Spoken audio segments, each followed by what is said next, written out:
Yeah. Okay. Hey, good evening. This is the Climate Action Committee. I'm Roberta Longley, Chair, and what we normally do is we go around to introduce ourselves. I think I'll start first with who we have online tonight. Tom, Hi, Tom McNellis. member of our committee. And it looks like we also have a guest, John. Is that right? That's me. That's me. Oh, well, good. Well then, John, you're in two places at once. Welcome. Can you introduce yourself? John Boyney, member of the committee. Okay. Mike Sarcioni, also a member of the committee. And then we have two others tonight. Jack Hadley, a volunteer. Dory Senical, Recycling Committee Liaison to the Climate Action Committee. Wonderful. We have unfortunately two members absent this evening, Roy and Cheryl. And because Cheryl cannot be here tonight, John has fortunately said yes to doing the minutes tonight. So thank you, John, for that. All right, I guess we'll just get into administrative matters. That is the only administrative matter I have. We have one. Olaf is here. Welcome, Olaf. Hang on. Thank you.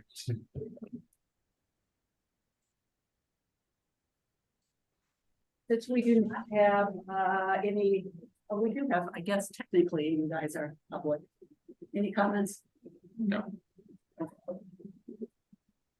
We'll get right to the minutes. You all received a copy of the October 16th minutes. Does anyone have any comments or edits? Questions? Right, Motion to approve the Second, minutes. second that. okay. Mike? Yes. Olaf? Yep. Tom? Yes. Okay, Roberta, yes. I believe that is 5-0 unanimous. Passing the October minutes. Okay, the next item on the agenda is a staff report. Shayna cannot be here this evening. However, she did send me a quick update. Small things. She mentioned that the town has replacement parts for the EV charging stations at both the library and the town hall. I understand from the minutes, reading for the minutes last month, Tom, you mentioned that there is a potential grant out there for towns to get together with a service contract for EV chargers. Yeah, so Mike and I went in, we've been talking to Rich and to Mira, who is his assistant, and to Shayna on various topics, including the EV chargers. And the first step was to meet a deadline of October, something like the 23rd. Don't hold me to that. To get the chargers registered in the National Registry so that they were eligible for a grant to get repaired, because there is a grant active right now coming out of the Inflation Reduction Act to do repairs nationwide, but you have to be in the registry. And the town, let's see, which one was it, Mike? One of them was not in, one of them was in. The library was not I'm registered. sorry? The library Was not in. not registered. Yeah, thanhanks. So they did get that one registered. And in the process, they talked to the manufacturer, and were able to get in under the warranty to get a replacement parts, which evidently they've gotten now, and the manufacturer will be, I assume the manufacturer will be doing the upgrades and the fixes. So they didn't have to go for the grant, but the good news is that we're getting them repaired under warranty. And then the next piece is a shared EV maintenance contract that initially Cape Light Compact had offered to coordinate. Then the town of Barnstable offered to do it and get that initiated instead. So Barnstable is polling the towns and putting MOUs together to do that, and hopefully we'll hear soon enough as to how many towns are participating. And Tom, Rich mentioned that they would become charge stations, not free anymore. So you'll pay. Point, yes, Oh. Yeah. Under this they will be particular up. grant? No, under no, what? the town will make them so that you pay to use them instead of Oh, being the free. current ones, Right. I didn't, Yes. I see, Yeah, there's no new ones yet, right. But the whatever is new will be paid for, right, but there's no new ones yet that I'm aware of. right, got it. Yeah. I believe that they've run out of the initial grant, and so they're moving on now towards a common practice, which is to get them interconnected, and it will be a SharePoint or ChargePoint, I think, is the vendor on that. Is that right, Mike? I think so. Yep. So good news that all 8 will be up and operating very soon. Wonderful. Tom, you also know something about the solar RFP, where that stands, and Mike as well? Well, the RFP is being released. It was put together, but I don't have any details on that. As you know, we're either Mike or I are reps to CVAC, and I don't know where that stands. Whether Jackie is still the rep for CVAC for us. So I did put in a call to Shayna to see if I could get any insights into that, but I was not able to get a hold of her before the meeting. Right. So Well, we'll get updates for you. okay. And I guess there is no update on the Rise Engineering's evaluation of some of the town buildings that have been proposed for energy efficiency. No, I don't think that's been done yet. Right. No update on that. In the works. So unless you have anything else, that's, I guess, our understanding of current. Well, I do have a related item while we're on town kind of stuff and EV kind of stuff. Mira just sent me an email late this afternoon that she is meeting with Vermonta, or the town is meeting with Vermonta Energy virtually at 1:30 on Wednesday.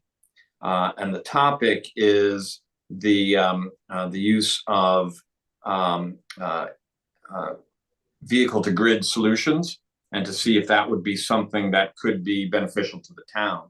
So I figured I would throw that out to the committee to see if anyone wants to participate. I should be able to dial into that. I know, Mike, you've got a lot of experience in that area. Maybe that's something that you want to join as well. Just send me the info. So I don't have any of the info.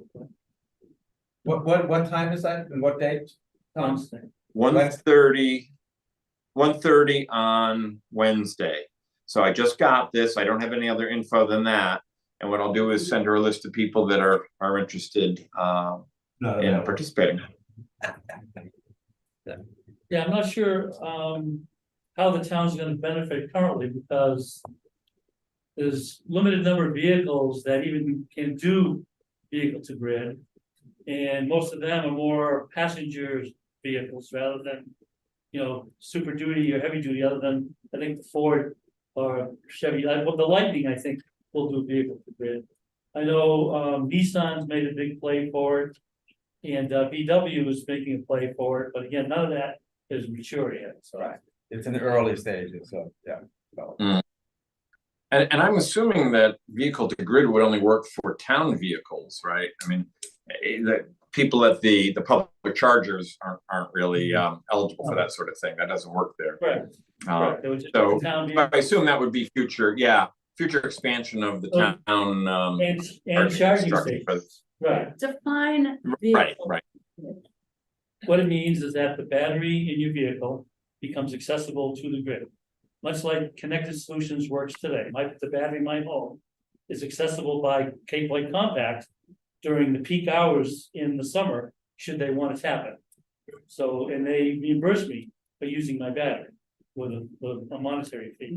So for every kilowatt that they draw from my battery from July through September, they pay me $250. So if they draw 8 kilowatts on average between July and September, they'll pay me 8 times 250, or $2,000. Have they done that? They have not done it yet to me, but they have done for others, yes. And so what's the advantage to the town to do this vehicle to grid? What's the?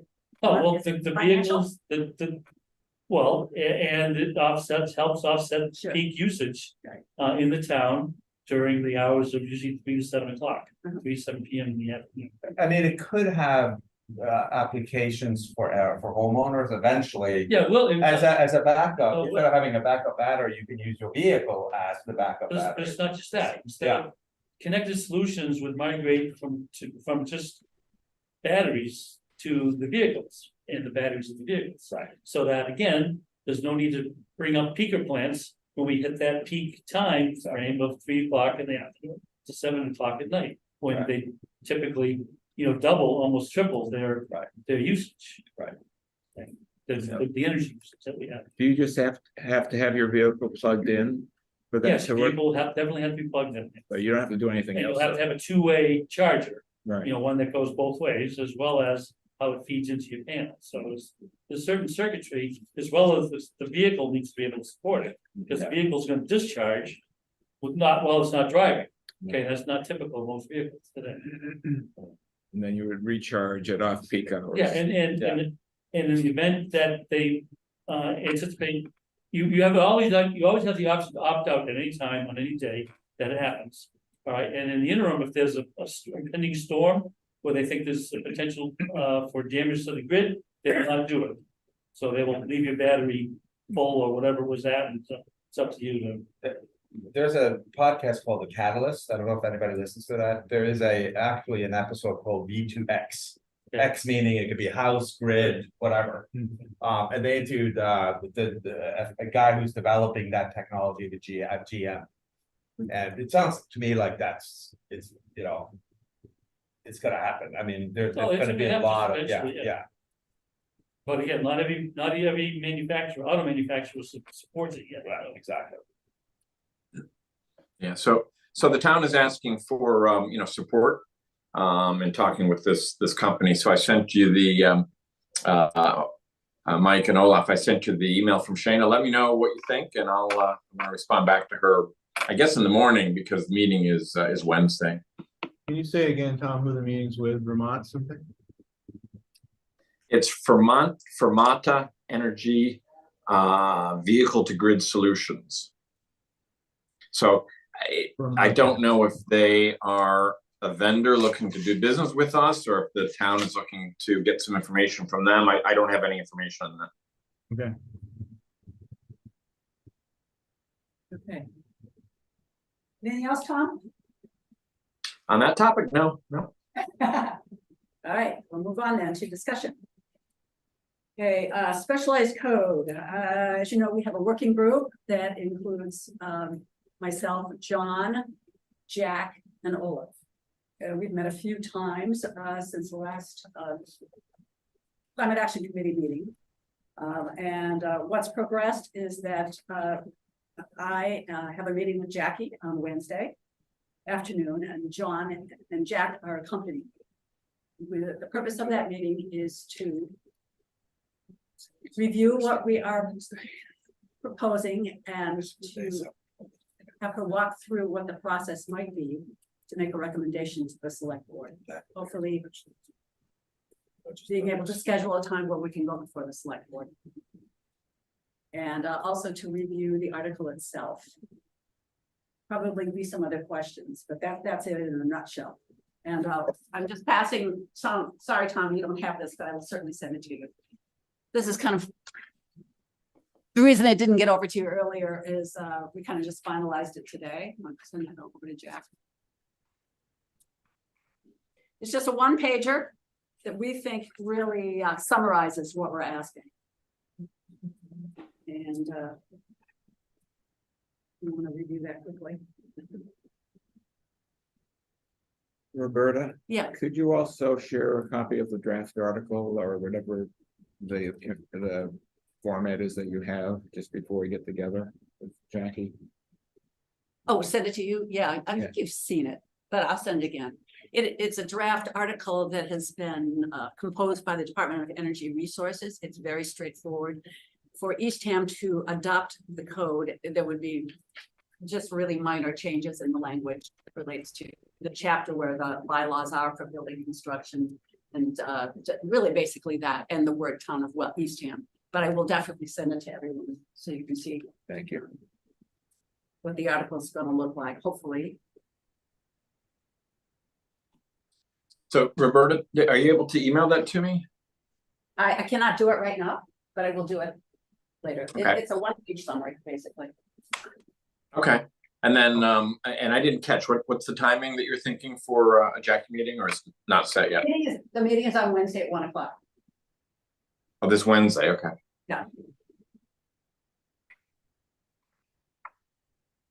You're prepared to answer why Orleans voted it down. Certainly.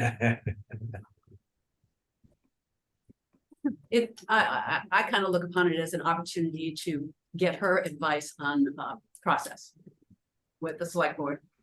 What would be the key things they'd be looking on? What you know also that we're still working on a key questions document that we've been going through quite regularly over the last. It's not ready for prime time, but we're preparing it, and with that is one of the suggestions of the material that the select board may want to see before the meeting.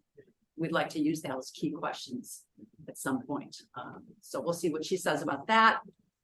And I'll just get her feedback on what the select board might be looking for. Also, if we are to progress with this, hopefully, what would be the process for them voting on it? And also, if it's voted on and approved, then what would be her thoughts on public outreach in the spring prior to the town meeting? Any thoughts, comments, and would you see? The one time we talked about interviewing contractors, have we done that? We have reached out to them via email and have actually not received a lot of response at this point. A couple people have responded. One was the HERS inspector. Right. And actually, about a while back ago, Jack and I went to visit Tim Klink, who is the head of Cape Coastal Also, yeah. Associates. We had a meeting with him, and we sent that same information to him to get his feedback, particularly on the cost of solar and. Mainly on the cost implications of the, That's right. right. Right. Of the implementation, And the cost implication, yeah. He did write back. commercial, residential, or both? He says he'd like to respond, but he hasn't. He says he plans to respond, but he hasn't quite yet. So So is he a contractor? Yeah, it's a huge he's business. a huge builder here at Eastham. Tim Klink's his name. It's across the street from Tea Time, right? Or the, Yeah. Oh, okay, You Yeah. know that. I know the And building. Yeah. yes, he's built quite a few multi-units here. That one that's right next door to him, what is it called? The development that there's. Something commons. Something. Yeah. I don't remember. The two Roberta, question? Do we have any data on the number of houses that would be affected by this? Number of houses, number of buildings, Right. that would be good data if you don't have that. Yes, I did actually get that information from Justin Post, the building inspector, last summer, over 5 years. Justin said that if we wanted something more precise, he could provide it for us. So that is another question for Jackie, to ask Jackie, because I think that would probably be the better channel to go through Jackie if we want to get more precise. Like how many homes over 4,000 square feet were built over the last 5 years? That kind of those kind of questions, but he said that he would have to do a little bit more real database digging to do that. He said, I think it's more appropriate if you ask Jackie to first, so. And how many renovations over 1,000? I think that would, those Right. sort of data points, I think would be very valuable both for Sure. the Yeah. select board. So it's just the new construction over 4,000. No, it's just new No. construction. It does not, the specialized code does not apply to additions. Oh, And if you know any contractors, by the way, whom we could reach out to, or Tom, if you have any names, just let us know. so in my two quick conversations, one with the person who put my heat pump system in, and one with another parent who owns his own HVAC business, whose son is at Kick Tech. No one's all that enthusiastic about it. About going all electric, period. So they still believe that dual fuel is the best way to go because they just worry about our environment. And first of all, people's reaction to increased electric bill, even though they're not using the gas or oil that they had previously. Right. And second, that they worry about a major winter event where people get isolated because they don't have any way to heat or cool heat their house, not cool. Right, well, when the power goes out, there's no way I can heat my house and I have oil. Currently, yeah, Right. Right. Yeah. but you could. Tom, Yeah, I think it's important to get some of those key facts, both for the select board and for ultimately for appealing to the town and the residents. I feel like the Orleans meeting, and I did watch the video, had a lot of facts related to the code and sizes and stuff like that, but it wasn't in terms that the town could understand. Like there would have been, I don't know, I'll make it up, X number of houses that might have been affected last year. Only large houses, they have a large energy footprint, and this will offset that large energy footprint and have an idea of how much that would cost for their, for a typical solar for that size house. I think that all of us learned a lot by watching that Orleans exchange at town meeting, do's and don'ts. And I think we want to be prepared for that in May, and especially having people ready and lined up to talk about this. About this. I think And we there are emphasize folks it. who will get up. There will definitely be folks who have their own thoughts on this, and that's fine, but we also have to be prepared to respond. So again, the feedback that I'm referring to is probably your typical home, not a 4,000 square foot home. So Right, the question of backup, if the power goes out, if you have a generator, which can be Yes. fueled by propane. Yep. any- or natural gas. Right. Right, and that's certainly allowable under the code. Yeah. And should provide adequate Or backup. solar with a battery. That's Or right. so with a battery, right? But at this point, I mean, the generator will be a lot cheaper for most people. And again, this will be built into presumably a mortgage because we're talking about new homes, not existing homes. My brother just spent $17,000 to come with a generator. Well, So if I can get a decent battery for $17,000. Well, if you can, but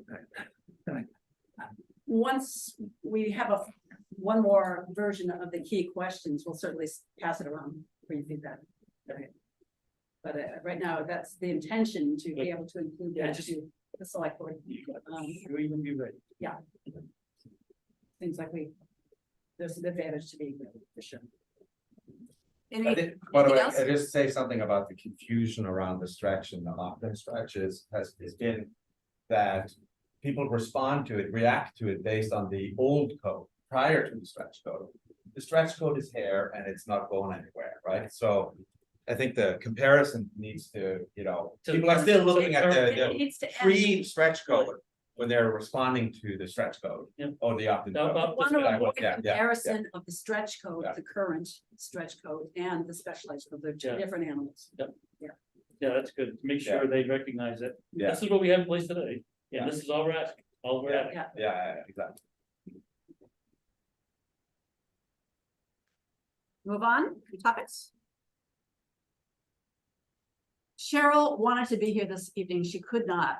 She had asked for us to have a discussion on our efforts relating to youth and climate action. She did ask me to try to generate a conversation here about that. First of all, she let me know that she and Gary have been making some communication with the Nauset Green Club. And apparently one of the presidents reached out to Cheryl saying that she'd gotten word from their advisor, Mr. Simpson, that we were reaching out. And they'd be happy to coordinate a date, but it seems to me she's interested in our committee coming to her, their meeting, which is fine. And also, what do we have in mind for working with them? Right. Circle, valid question. Cheryl responded saying, we're unsure really about the project, but we would try to come to one of their meetings and also always know that there's an open invitation for them to attend one of our meetings. Did I get that right? Yep, you did. Okay. Perfect. Wonderful. So that's where that stands. This has kind of been going back and forth for close to a year now. I think what Cheryl and I believe Gary would like us to continue working on this, right? I think Cheryl would be happy to see perhaps another person on this committee helping to form a working group on this to see if it's possible to generate some project ideas, first of all. It seems to be that's kind of, to me, it seems like that's what's kind of lacking. So what do they do? What is what is their mission? Nausicaa Green Club. Since- The Green Club, Yeah, what is the Nausicaa Green, what is their mission? What is their participation? I've never seen their mission statement, but obviously their attention is directed towards the environment, things they can do with the environment, so. That speaks to us really in terms of working with us. In whatever projects and outreach we're doing, I think they'd be more than ready to participate in this. In outreach, volunteering at events like the one we just had. Right. So the workshop, volunteering for those. Handing out flyers, information at the standard, in the transfer station, things like that. I think they'd be happy with So is this an unaffiliated organization? There's no, okay, so it's just a group of people that got together because Yeah. they want to make. High school like, club. Once a month, like, It's a high school club. oh, it's high school. yeah, it's. Oh, Sorry, oh, I oh. misunderstood that. and I No, did not no, say- no, no, Oh, I'm this is the sorry. one at the Nausicaa Regional. Yes, Okay. these are Okay. our high school students. Okay, there was also Yes. talk about another organization that was part of a church, I thought, that, Well, that's another topic. okay, all right. I mean, they have a webpage and they're doing cleanup on the These beaches. are the ones who, but this is Stuff like different than the folks that had the garden at one time? Yes. No, that's the same. The garden Same. at the high school, Yeah, that they used to donate the food to, to the, Yeah. composting Okay. and stuff, yeah. Oh, They didn't it's have same. gardens Okay. anymore to place the compost Okay. on, yeah. 100%. So Cheryl, and I guess I agree with her that really, if we're gonna go forward with this as well, then there's gotta be some brainstorming and some working group to move this forward. there's all kinds of. Right. Right. Get them to put the, tide signage at the beaches. Right, so it's ideas on projects and also steps to engage them. Because there have to be steps towards that, whether it's reaching out to them at one of their meetings in the morning, showing our face on that. Certainly, they're always welcome here, but it's probably, Sure. since these are teenagers, it probably makes more sense to go to them, at least initially. It's good too that they're not just East Hampton. Yeah, absolutely, Yeah, right. yeah. So I guess the question is there somebody else on the committee that's interested in becoming part of this? I'd be glad to help, but, I'm only here between now and the end of the year. Yeah. I've gone Sure. 5 months, so, Sure. which is the rest of the school year, so. Which is when they're mostly available, I'm assuming. Okay, well, let's leave it at that. We will be having a goals workshop in December, and this will certainly be a topic of discussion. We can see how that goes. Does that make sense? Tom, any comments on that? No, I think having a more of a conversation, especially once we get a little bit of info on what they're, what they're really doing and what their interest is, that would be of great help. Well, yes, but I guess it's a matter of organizing several people on the committee who make a commitment to actually going over there at 7:30 in the morning one day to talk to these folks. Yeah. Some folks. Oh, if you're talking going over there one day to figure out what's going on, I'm happy to help with that. Great. I would suggest we go meet with the advisor and not necessarily meet with the committee. It seems very, I don't know, very loosey right now as to what they're really doing, so let's figure it out. Okay, so you'd be willing to step up on that, Tom, and, Yeah, I can do that. Let me know when. okay, Not this week. I'm not in state this week.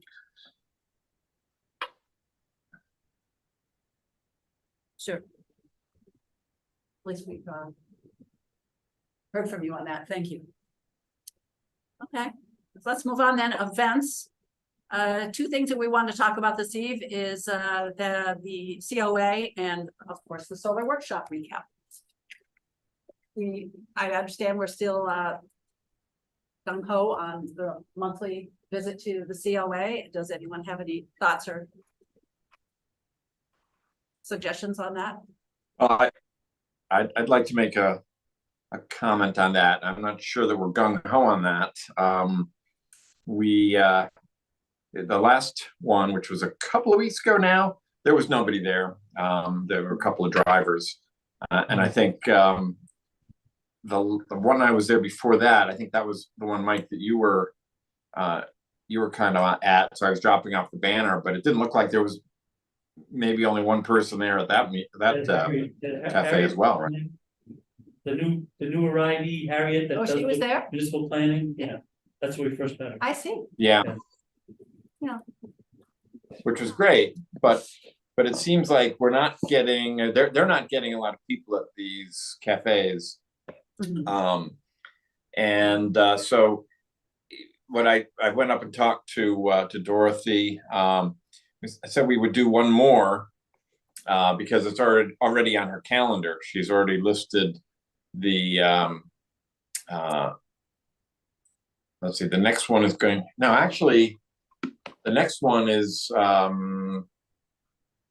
Christmas, so that's a problem, right? We're doing this the last, what are we doing? The last or the first Monday? The last Monday, right? I had the fourth Monday of the month, which is the Monday. The right last after Thanksgiving. No, yeah, actually, it's the last Monday. Here it is. I'm sorry. If there's 5 Mondays, it's still the last Monday. It'd be the 5th Monday. So the November 27th one, I said, she said it's still on the calendar. I said, let's do it. And I said we would talk with the committee to see whether we wanted to continue this. She suggested that perhaps put it on hold for January, February, March. She said it will get even quieter during those months. And we could consider picking it up again in April. That was her suggestion. But I wanted to throw that out to the committee for consideration. I have a question. You maybe have talked about this already in the past. Is it feasible to think about setting up a table at the library for 1 hour a month in the lobby there to just hand out information or answer questions? I'll make a quick comment in that my wife is doing that for the gardeners, master gardeners, and they were going every week during the growing months. And she said they were getting 8 to 12 people each time they went there. And it was many people that were coming in and out of the library. They weren't, some of them were going specifically for them because the library does advertise it, but others they were picking up because people were at the library and they were interested. So I think that's a very good idea, Olaf. Yeah, that was Jack. This would be in. Oh, I'm sorry, Jack, I'm sorry. I can't see way back there on that. Sorry about that. If we're finding that the numbers just don't there for the COA, maybe this is something we do instead. Mm. And it gets. And we can. Just like the master gardeners gets a write-up. Yeah. They're there every Wednesday. We get a write-up that the climate committee is there every. Yeah, it seems the only thing that would work at the COA would be climate action trivia. Oh, that's an idea. So there seems to be a small group that comes there to do trivia each week and have coffee. That's a and great donuts. idea, Mike. They ask each other. And Dorothy is still all for having, yeah, Dorothy is still all for having special events, and she'll advertise it and something fun and provide food, and that's a great idea. That'd be really cool, actually. I mean, that would be a really interesting project. So, what are we doing about November? Is she expecting someone in November? Yeah, so November 27th, What time is that? that would be at 9 a.m., 9 to 10. You know, I can do that one, Great, great. 9 a.m. I could do it. All right, and then I'll report back and let you know whether there was a soul there. It is the day after a long holiday weekend, but. Oh, Roberta, but it looks like we've got another Yeah. guest joining. yes, hello, Mary Beth. Welcome. Hi, thank you. Normally we have our public comment, but I guess you saw our meeting on a calendar and just interested in finding out what's going on. Yes, exactly. I'm an Eastham resident. Excellent. Well, welcome. Thank you. I'm a little late. I thought it started at 6, so I'm just coming in late. That's okay. Thanks. So what are we doing for the Monday after Thanksgiving? We just sitting there and What have we done? We had just opened up for conversation and also given some information on the Climate Action Committee. We have some of those one pagers. Is that right, Tom? Yeah, so Dorothy advertises that we'll be there to answer questions. Encourages people to come and talk to us about, you know, energy issues or climate issues. And in the past, we've had some handouts and we've had the banner. I'm not sure the banner is a necessity because it's easy to see us there. Hasn't been too many people, like I said, but a few handouts is great to have. So we have. And maybe some of the resource, Sorry. The Climate Action Committee. maybe some of the resource sheet. And the resource sheet. Mhm. What else? Anything?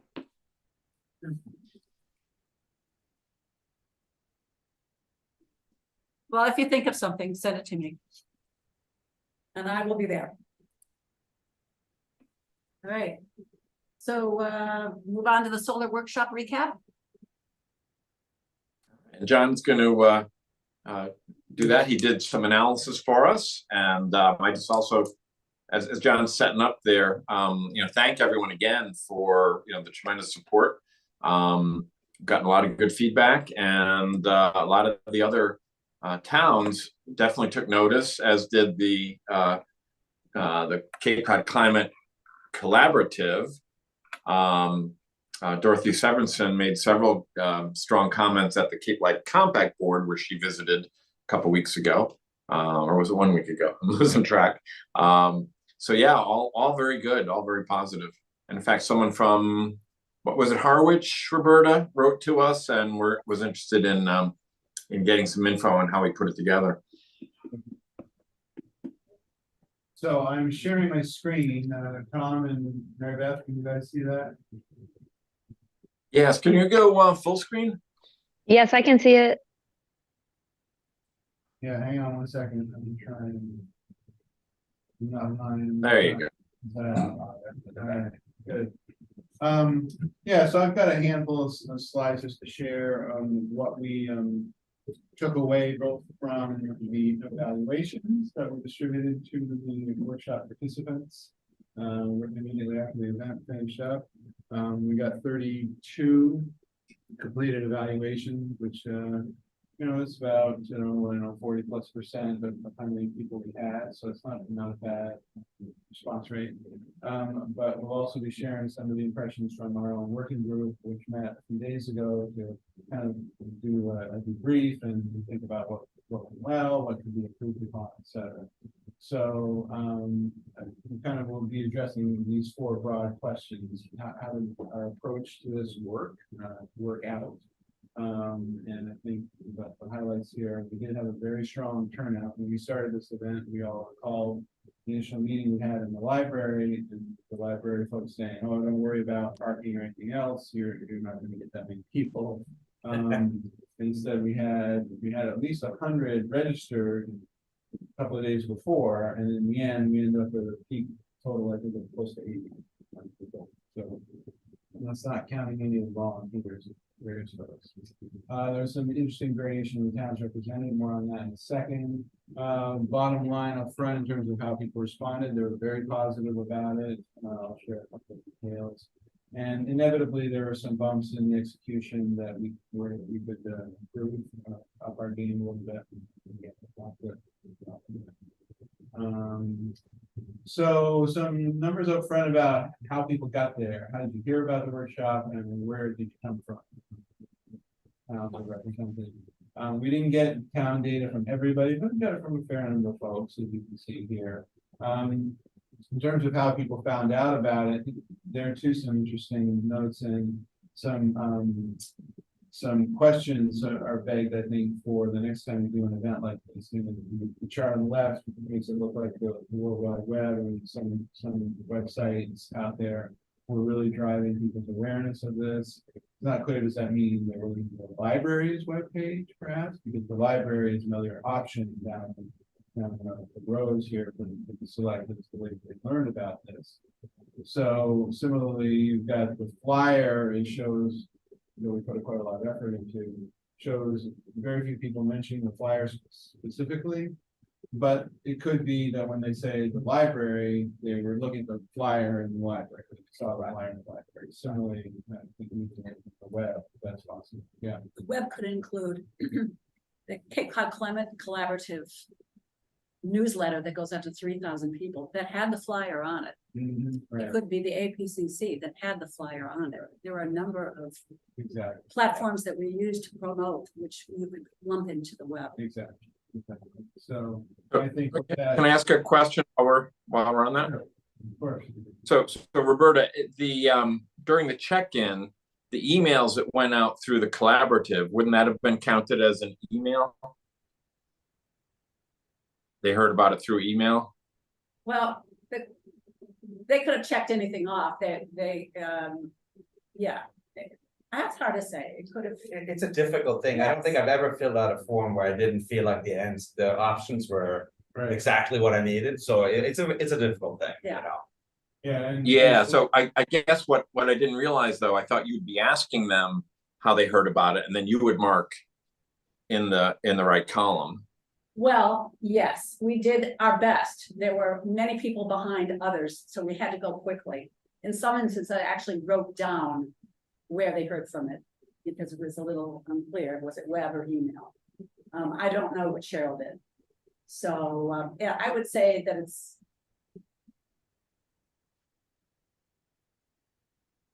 a combination of the web and email. The email meaning what? That they heard from us? They heard from, what does that mean? Email. We only sent it out to 178 people. So most of it was web, whatever that could mean. So it does suggest that a couple of possible reactions to this for the next time we do something. One is to be a bit more specific right up front in the wording, describing each one of the options. Instead of just saying library, saying I visited the library. Instead of saying flyer, I saw something that's posted. But also to follow up, and I think it's part of what Tom was suggesting at the time, if it's going to be important to us to know more specifically what people are, the sources are, then build into our process of running the event. And just say part of our operating procedure here is going to be when you check somebody in, ask them to be sure you're super clear on where they heard about the workshop. Yeah. So, you know, that's, I think, one takeaway. Yeah, I would just reinforce what Roberta said, though. There was people were anxious to get in and the line wanted to Yes. move. And Yes. I would suggest that having a page that you put on every chair and let them fill it up and like sit down, actually before the meeting starts, would be another way to address this. The check-in was a problem. Yes. The other thing is, how did people pre-register for the event? Could there be a question there? So that it's kind of embedded in the Well, reservation? we worked with the library and we Yeah. used their process and their mechanism, and that's, you know, fairly limited in what they can do and what they want to do to get information. So we could explore other ways to register folks for the event. And the other thing is on the web, what do we mean by that? Is that generally social media? Could that, like say, I mean, I've seen the ads I think Facebook and there's another neighborhood thing. That There I'm, were a couple of notes. Yeah. I think that I saw in the handwritten, capture of this by our team. There were a couple of references specifically to Facebook. yeah, okay. It looked like. Yeah. Yeah. Supervisor. Hey, one other question on that, if I could. Library was not on the checklist. So I'm wondering who, when we were checking off library, I guess there were only, what, 5 people that got checked off on library. Do we know how that was being interpreted? Did people come to the library and hear about it?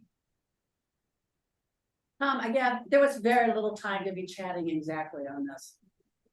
We asked them quickly, But did the best we could. Yeah, so, well, John, how was the word library, how did that appear? Do we have copies of the registration sheets?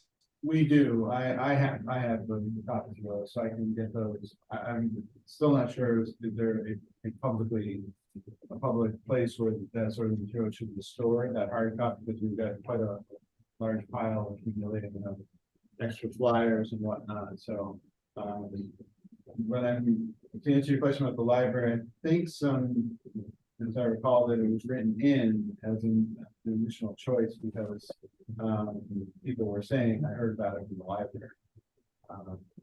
Interesting. Okay. Yeah.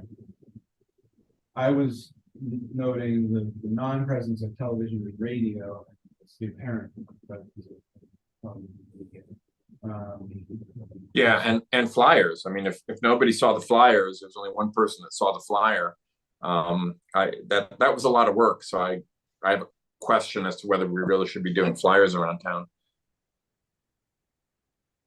Well, there again, I think there are questions about what people saw when we talked about the library or the newspaper or some of these other items. They could have been referring to that, but regardless, it does seem like we need in our process to have a way to better distinguish what the sources are. If that data is going to be important to us, and I think it is.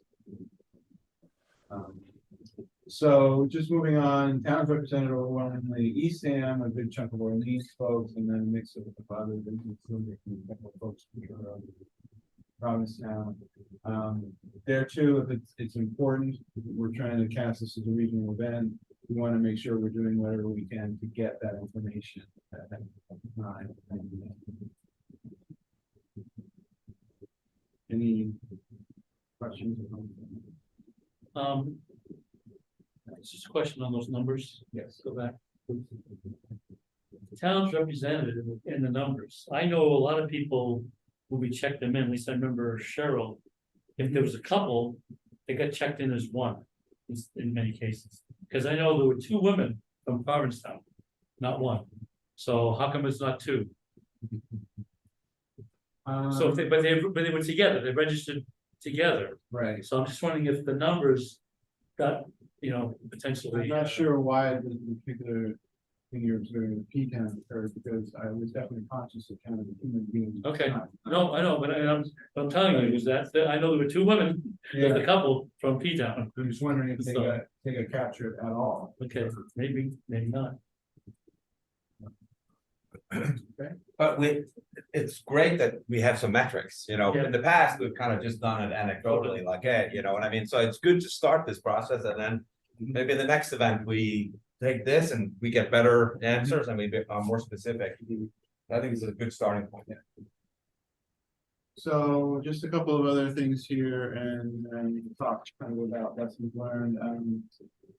Again, as I mentioned, in response to the evaluation, people were very positive about it and said, I learned a lot. And of the 32 people who answered this question about what did you learn in the workshop, most people said they learned a lot, and another big chunk said I learned a reasonable amount. But I was even more interested in the impact of the workshop. We asked about, as a result of this experience, how the thinking been affected. And we gave people the choice of saying, it didn't have any impact, I'm still headed towards getting it, or I'm not headed towards getting a system of some kind.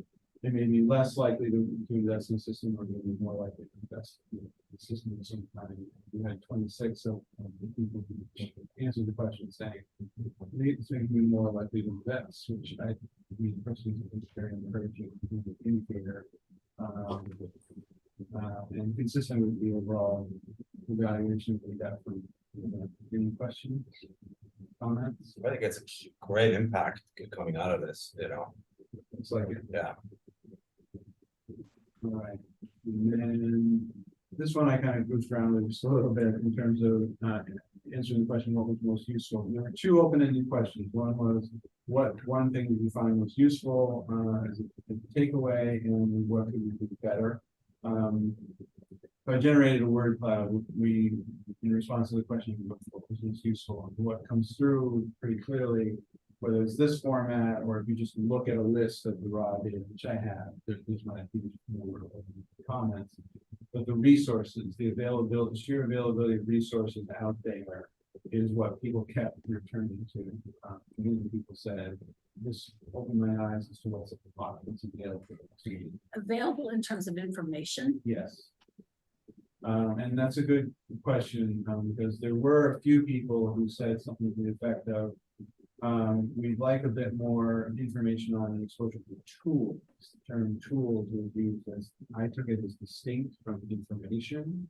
A couple folks said it would be nice to see from your guests who are doing the presentation, what tools they have available we could use.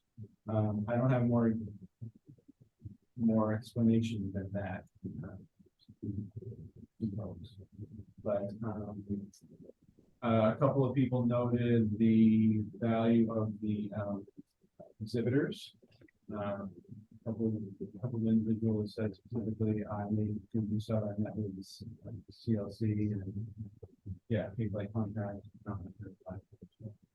So, you know, there's not a huge count of comments, so it's a little hard to generalize, but since that one again, There's only one name up there.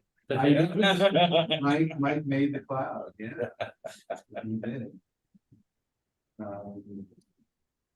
And one thing I wanted to say, and kind of related to that actually, is in terms of what was especially appreciated. I already mentioned learning about resources and learning the exhibitors. And it wasn't really capturing the evaluations since this came before they happened. The tours, the reaction to the tours was clearly very positive. I know as one of the partners to one of the tour hosts, I heard them folks coming through and saying, how happy they were. One guy was very handsome. This really made the event for me. It's extremely a good idea. I went to all 4 of the houses.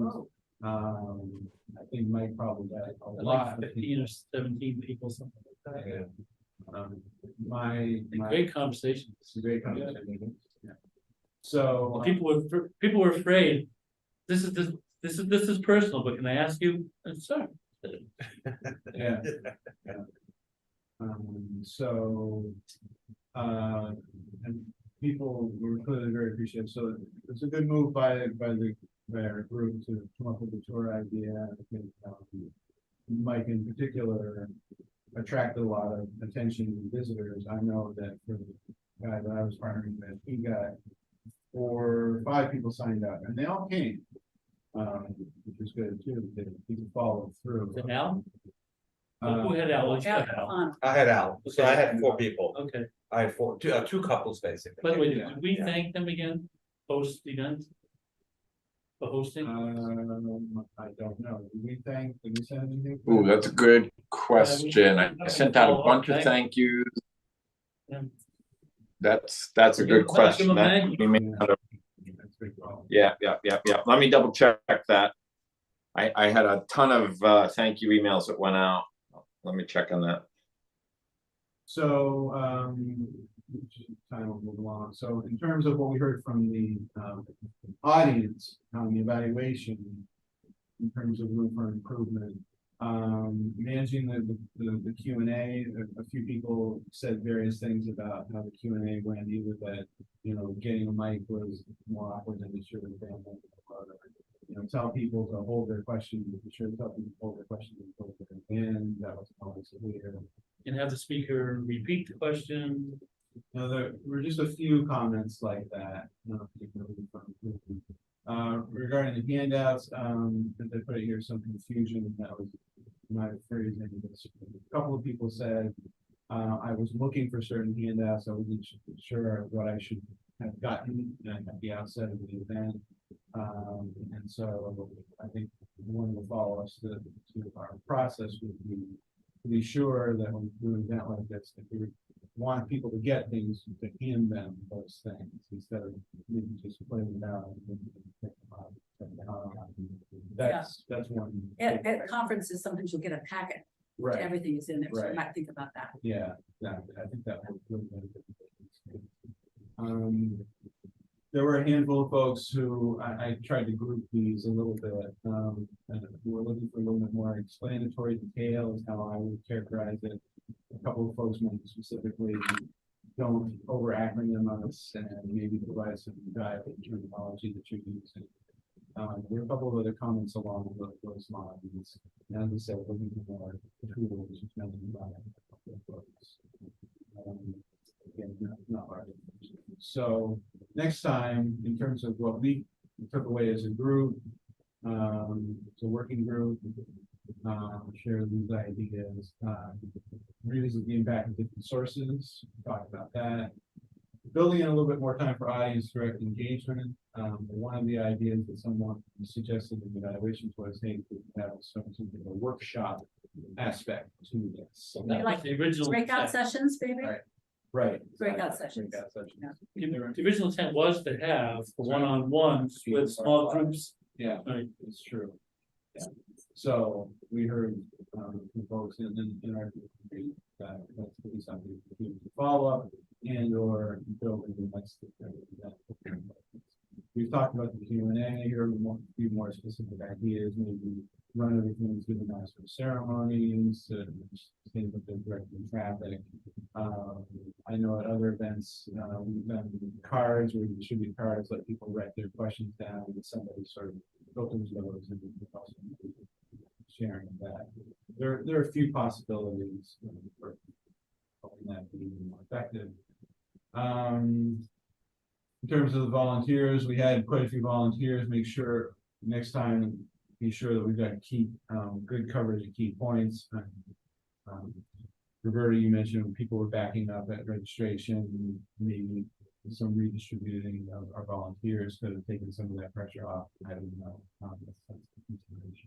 I know regarding parking, I know I went out there at one point because people were sort of slowing down on the road and starting to turn in or not turning because they saw how full the parking lot was.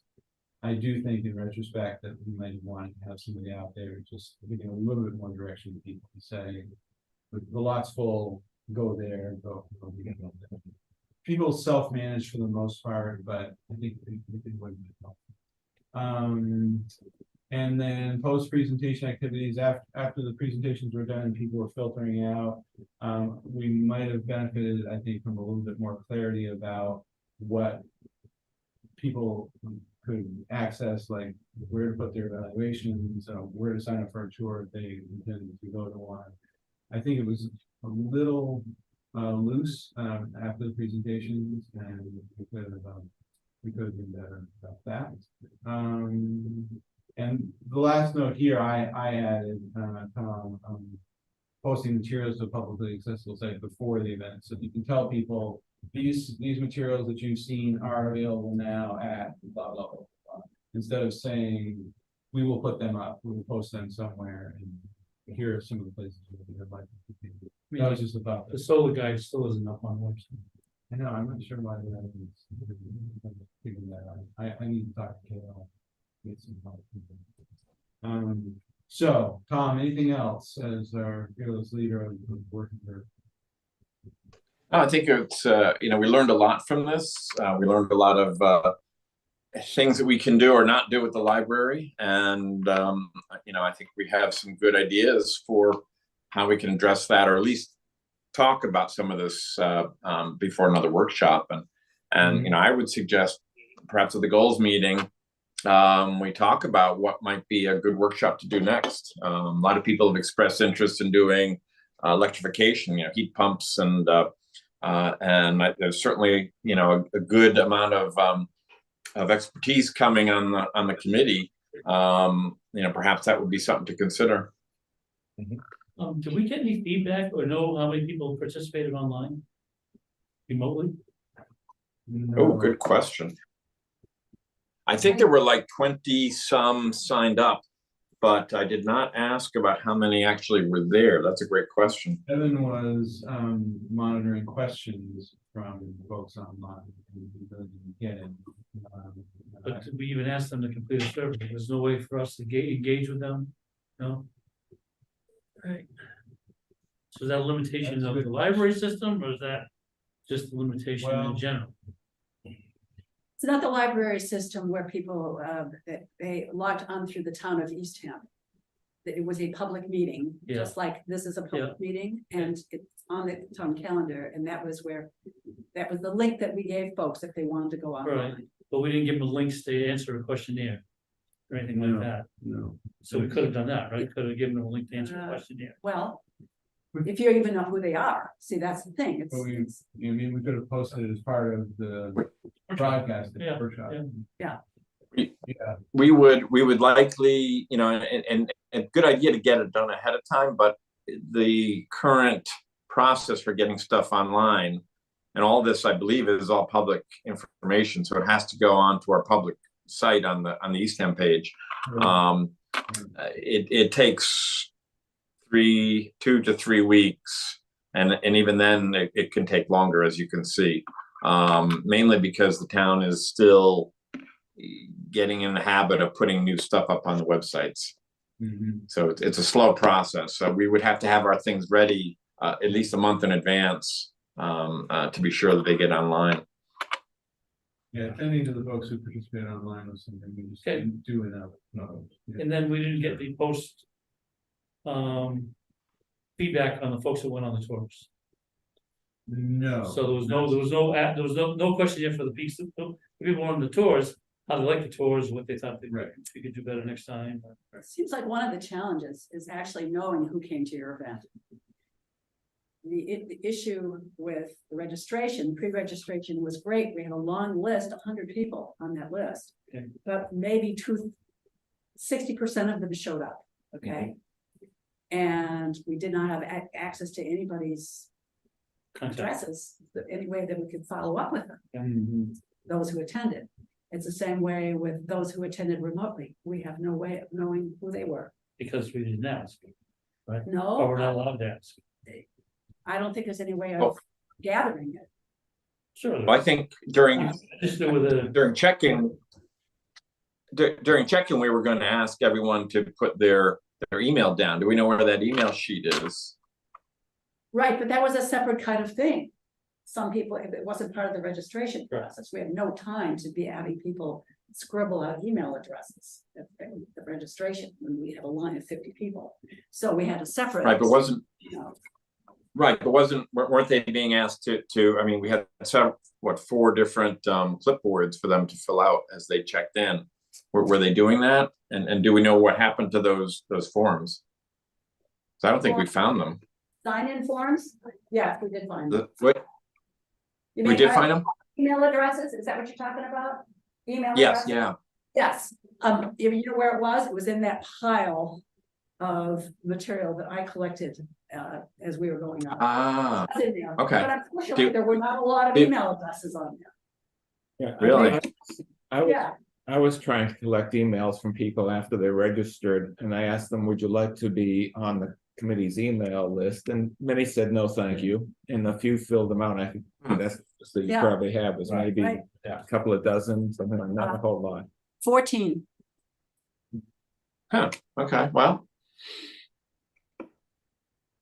It's just that this is kind of a different way because of the nature of the beast. When we are a town committee, we have certain parameters that we have to follow. We're not a company that's offering a conference where people register online, you get all of their information, and clearly you have a way of feedback with them. at But some it can point. be still voluntary, right? You can ask, Absolutely. yes, so when they register, you can ask if you'd like to participate in follow-up information, or, you know, you'd like to fill out a survey, please provide your contact information. Right.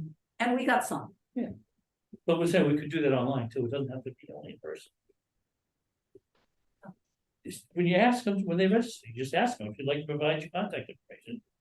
Okay. So there's Well, every way to collect that. Well, then that means you register through a different system. Yeah, then what's I'm saying. That's- Absolutely. So maybe next time we do it at the library, all the library site does is take you to a link that does what we want it to do versus, Yeah. right, versus using the library Yeah. process. Food for thought. Okay. Would you, your group, would you like to comment anything more on, next steps relating to the solar working group? Other than the event, is there anything you want to add, in terms of moving forward? I'll just add, yeah, no, I'll just add that we have 3 areas that we're starting to talk about. One is commercial. I mean, and none of these are new, right? But these are items that we kind of put aside as the workshop planning got very, very involved. So one is commercial, and I know Gary had gotten an open invitation from Jim Russo for us to go to a future Chamber of Commerce meeting. So that's one item on the list to consider. The second was the municipal solar, and Mike and I, as I mentioned, had been working with Rich Bienvenu, and the initial tranche of solar RFPs is going out, as we mentioned earlier. The next tranche will be in the sometime in 2024, and Rich has asked us to assist in identifying areas that might be considered for municipal solar. So that's the second item, and then the third, I guess the third is really a piece of that municipal one, because it's the schools. Should we be approaching the school districts, which really operate separate from the town, but they do have some connection to the town, right? For schools adding solar, specifically Nauset High School, which is going to be solar ready. The question is, when would they consider moving to actually install the solar? So I think, anyone else on the working group have any other items that I missed? Yeah, Tom, the other one I thought of post meeting was, it's becoming more apparent to me that, more people in town could benefit from community solar. It'd be a much easier step for them to take and not have to worry about putting something on their roof or on their property, and with respect to affordability as well, even though it's not as advantageous from a payback perspective, but it does get folks less reliant on the grid. So I was thinking, if we need to work with, is it Self-Reliance? Who's the people down in Falmouth? Right, yeah. So I'd like to work with them and determine how can we motivate investment in community solar that makes it more available. It's not just easy, but all right, so I think that's something else. And then have a workshop on it, specifically for community solar. We'd like you to consider this as an option. If you don't want to put solar on your house, here's something else you could do to benefit the climate and so forth. So Great, thanks, Mike. Yeah, good ideas. I actually make you, given you saw the most people at your house, did you have any takeaways from that in terms of what might be most productive next steps, besides, if anything? yeah, I think more people could. I think the catch-22 we had, it was a long day. Yes. And we had people come from a distance, we had local people, but maybe we just do a tour workshop. Because a lot more people could have benefited from the house tours than actually came. Yeah. Unfortunately, because it was a long day. People had already committed to 3 or 4 hours, and they want to do something else in the afternoon other than just continue to. So to me, having folks spend more time at the homes was really valuable. People really got a lot. I thought the people got a lot out of visiting my place. Yeah, just They ask great questions. a related thought, if we are able to set up a table at the library once a week, every other week, one of the things we could ask people is, would you like to see a home? And sort of set up a way of Time to do matching that, that yep. with volunteer homes. Yep. So, More likely to do that if they interact with an individual rather than Right. just online or so, yeah. Because that person has gone through all the practical questions and stuff like that, and that's kind of what people are struggling with. And There's that's one- resources like, That's you know. one-on-one with people that pay the bills, had the system installed, Right. had to think about, was it gonna leak in my bedroom, was it gonna leak, you know? Right. So all those questions, and how much did it cost? Yeah. You know, all that stuff, people were Did really, you those are replace all the the roof questions. before you did this, or, you Yeah, know, all exactly. that stuff. Those are Yeah, all the yeah, questions. Yeah, yeah. You ever worried about leak, you know?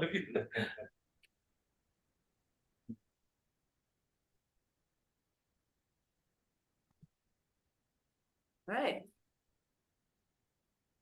That's it on solar for now? Right on, okay, let's move on. I added this to the discussion. By the way, I'm helping individually, people still in town. So there were a couple people that approached me at the workshop and I offered to help. And so I'm on 3 or 4 now Right. that I'm helping. Well, you know, that's, One-on-one. that is another topic, and maybe it's more appropriate for the goals workshop. But it's really the issue of, I guess, the charge of this committee and how far we are going to go in terms of interacting individually with people and offering advice on these subjects. And I don't know if today is the day, but I'd like to at some point have a conversation whether that's how we want to go forward with on that and what the pros and cons are, Yeah. because there are definitely pros and cons to both. Well, one more thing. Everybody saw my rebuttal to the, okay, Provincetown Independent article. Okay, good. When I read it, I said, what, how come they missed this part of it? So I felt they was obligated to write a letter. You know, the next item, future multi-town climate action public outreach.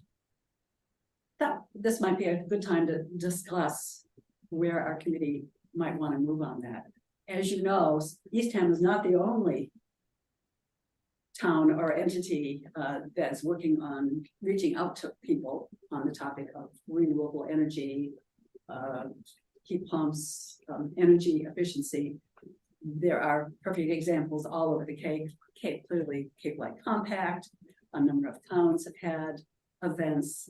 Eastham now with the solar, and there's also Martin Gulig in Orleans has held a number of events at the library. Mike, I think you were part of that. I got a note, by the way, from Bob Prescott. Oh, did you really? Yeah. He says, hey, I saw you think in New Orleans. I Yeah, thought you was the he said- best one. Right. What is it? The Faith Communities Environmental Network are holding energy cafes all over the place, all over the Cape. There was one last week in Orleans, and I actually trotted over there for the earlier part of it. And I just wanted to report back on that. That is something that's what it was is in the church, in one of the rooms, they had all these nice tables set up with silverware, tablecloths, very, very inviting. They had food on the side, lovely sandwiches and drinks and so on. And that was all there before the speaker came to talk about their options for basically the spiel, the Cape Light Compact spiel about what you can do with solar, what you can do with energy efficiency and so on. And I talked to Judith Holt, who's the one who was in charge of, she was presenting that evening. And she said they'd gotten a grant to the Cape Light Compact for all of that, for the food. But anyway, they're producing one in Eastham on December 10th at with the UU Fellowship, the Chapel in the Pines. So there's another example of people doing similar stuff that we are. As you know, there's this decarbonized Cape Cod. They've been working with the collaborative and have produced this brochure, which is being circulated throughout the Cape, which again are the same messages. You know, you got a chance to look at this. You didn't get one because you're not here, but I'll get some over to you. And there's pros and cons to this. I don't know what you think about this. But again, it's the same idea, that some of the stuff that we're doing. So the question is, as a committee, is there some interest in trying to perhaps regionalize some of this work or start coordinating with others on some of this stuff just to get a larger message? Or do we just keep doing our thing? But I guess the question, the one you went to in was that a converted church? Yes. Yeah. Yeah. The Havurah that I belong to shares that space with the church there, and that's kind of an interfaith committee thing that I'm going to get involved in just independently of this.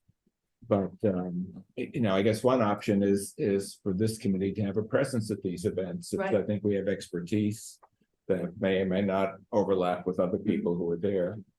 So In fact, Judith Holt sent me an email. I gave her my email address the other night and she said, we would love it if you wanted to somehow participate or sponsor or something. She was very vague about what that might be, but I didn't answer it yet.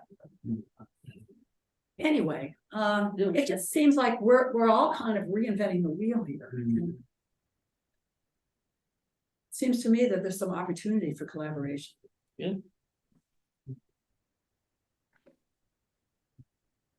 I think it's a great idea. I wouldn't use the word reinventing the wheel. I think we're reinforcing the message, right? Right. And perhaps the question is how to best utilize all of the pieces, all the people and groups. I think it's a great idea because there's many things they can do that we can't do as a committee, and there's some things that we can't do. That kind of their reach out in the political zone is very powerful sometimes, and I think we can, there's, let's just say there are, we can help get the word out as to what some of the goals of the town are, and then they can help amplify that message. I think it's very powerful. Does this committee have any interest in perhaps joining with some of these groups at some point? Working in collaboration with them? Or, I mean, there have some discussion about having some of the climate action committees, Truro, Orleans, and Eastham working together on a project, not a public outreach. Do you see that differently from what we did around the opt-in, where we're kind of collaborating? We have this Outer Cape meeting, and is it different from that? It is because I guess we're talking about public outreach, not about how our towns individually. Oh, I see. are looked Okay. in. Yeah. Well, are there certain areas of expertise in the other committees and the other organizations that we could leverage and vice versa? Right, for example, Martin Kulik was a very good speaker. Yeah. So do we perhaps do a road show? We talked about this a little bit. Would perhaps he be willing to do something in Eastham or Truro and Wellesley? I would say that it's better to have objectives, and so maybe again, punting to the goal setting, because there may be pieces there that we can say this is really a great activity or a great sort of scope for getting that message out, or this would apply. I mean, we give, we invite, we do outreach to other towns, but we also then get their outreach, and we get the benefit of that. I was gonna suggest something, not punting. No, not punting, but Being it has to be strategic. attached to what kind of goals Yes. we set going forward. I think it would be an excellent exercise as part of the 8th, if we have the time, is to kind of go down through what you just did systematically. And here are all the other sort of players in the space. Yeah. That could be relevant to what we're doing. And make sure we tie it to and make sure we're consistent with our mission as far as the town is concerned, that we are of the town of Eastham. Right, we represent the town, yes. Right. Another option, if we do wind up passing the specialized code, then there'll be 3 towns in the Outer Cape that all have the specialized code. And I think what we're finding is that builders and potential builders really may not know squat about what's going on.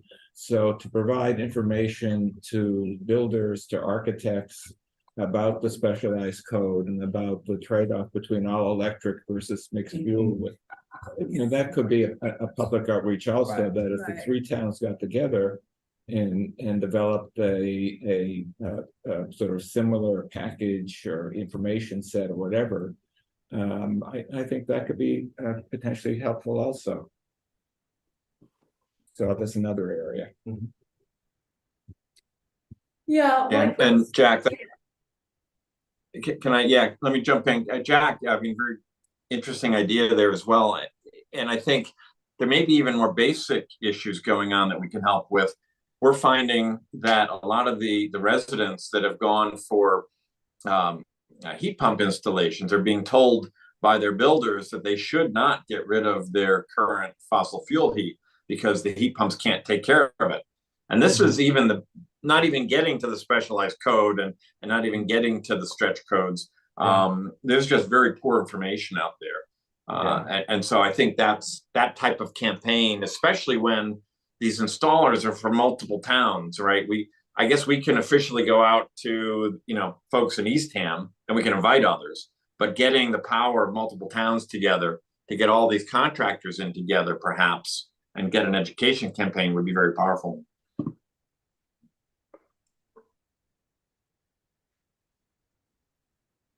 I don't know where we could go with this evening, but it's just something I think we need to continue thinking about how we can amplify our voice here and work together with all these very, very active activists, whether they're town committees or Climate Action Network or Decarbonize Cape. There's so many people working on this, but sometimes I get a sense that it's just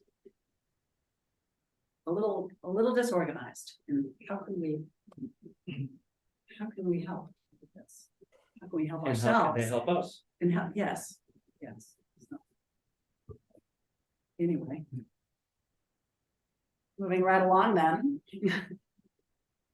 Two other things, just wanted to update you on the fact that Tom and I were invited to the Strategic Planning Committee's meeting last week to present our strategic plan recommendations. You all know that we sent that on to them a couple of months ago, that 4-page document that outlined how we proposed what recommendations we proposed. And fortunately, they have the planning committee, sorry, the strategic committee, as well as the planning Pollag and his assistant, or the other person he works with. Phil.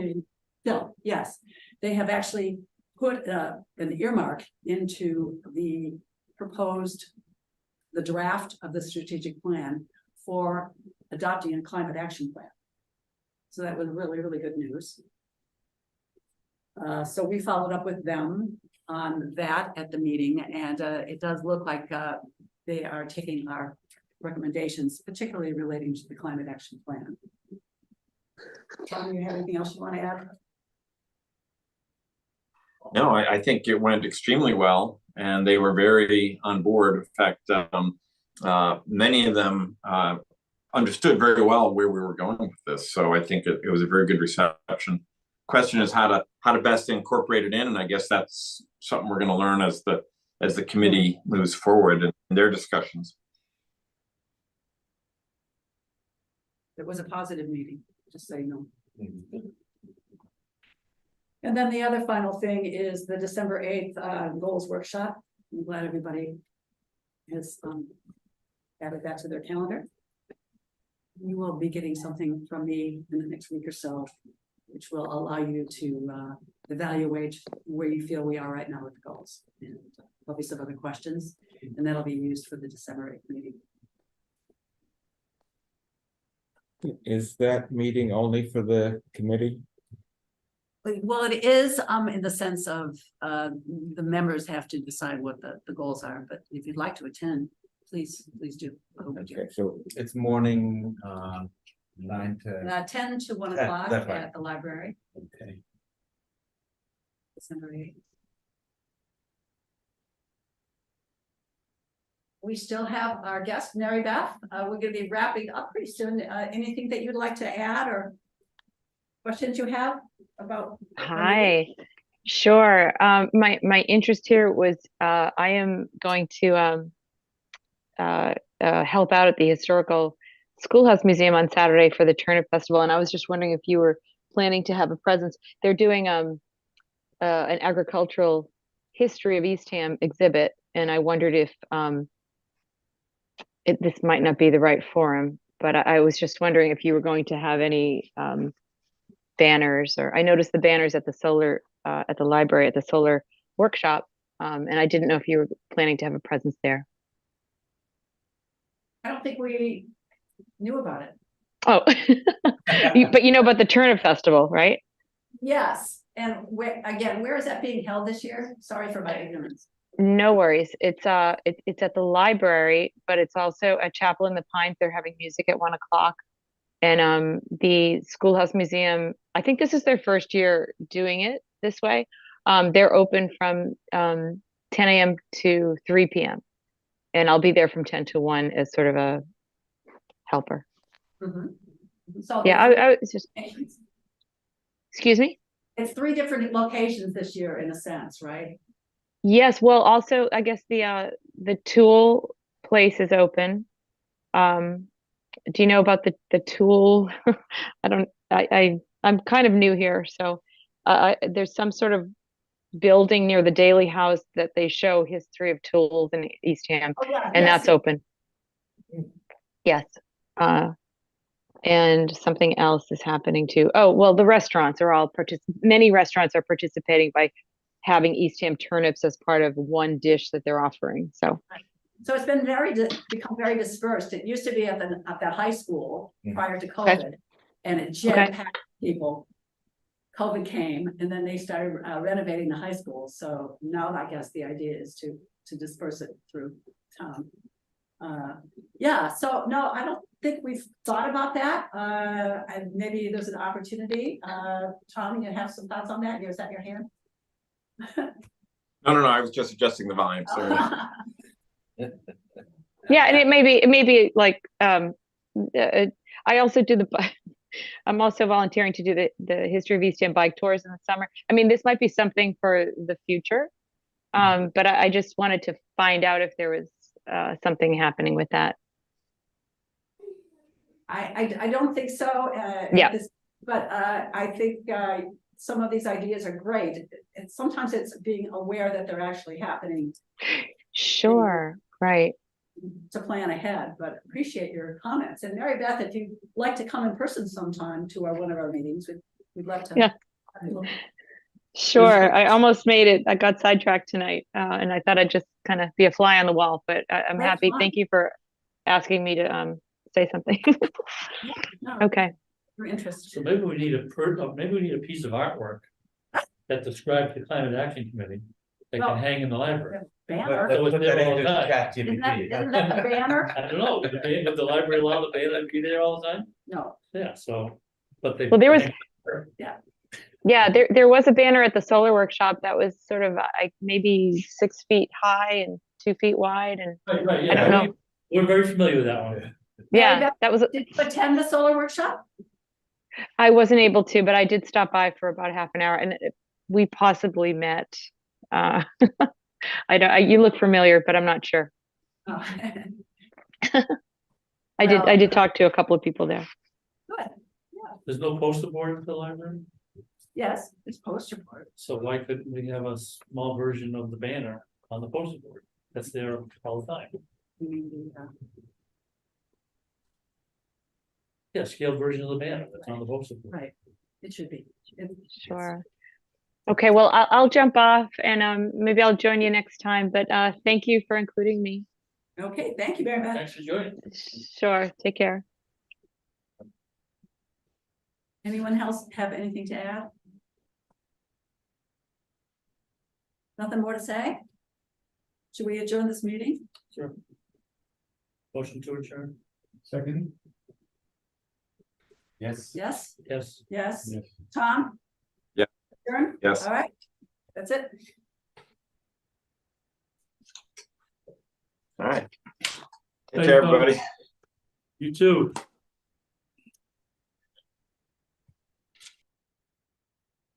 on Wednesday at Roberta. Where is Jackie's office? Is that where we'll meet? Why don't we just meet down on the first floor?